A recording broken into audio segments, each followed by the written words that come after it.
Nṋe ndi pfi Tshikovhele, muimbi wavho wa gospel vhane vha mfunesa vho thetshelesa mafhungo a tsedzuluso kha Belron News. Ndi nṋe Tabula Ṱavhanyedza vho thetshelesa mafhungo a tsedzuluso fhano kha Belron News.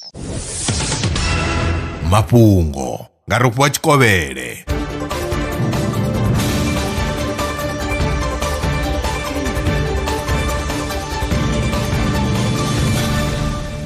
Ndiko livhuwa hu khou tevhela mafhungo.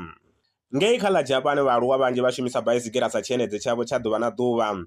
Ngudo ya miṅwaha ya 10 yo wana uri vhaaluwa vhane vha shumisa baisigira tshifhinga tshoṱhe vha kha khombo i re fhasi ya u ṱoḓa ṱhogomelo ya zwa mutakalo.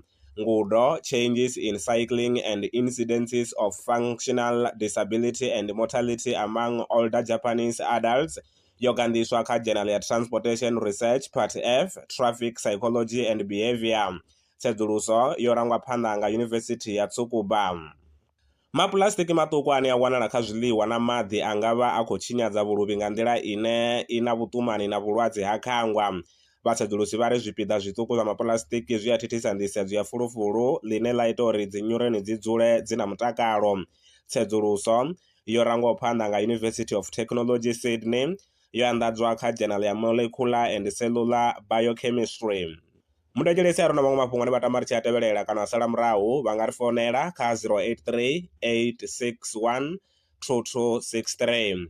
Maṅwe mafhungo ndi ḓo vha vhuyelana o tshifhingani tshiḓaho. Ndaa.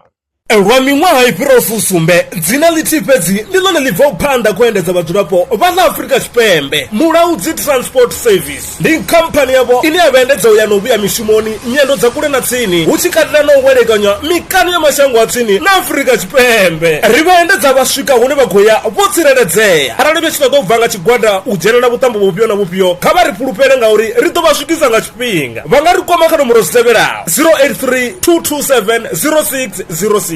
Mulaudzi Transport Service. No place is too far to reach.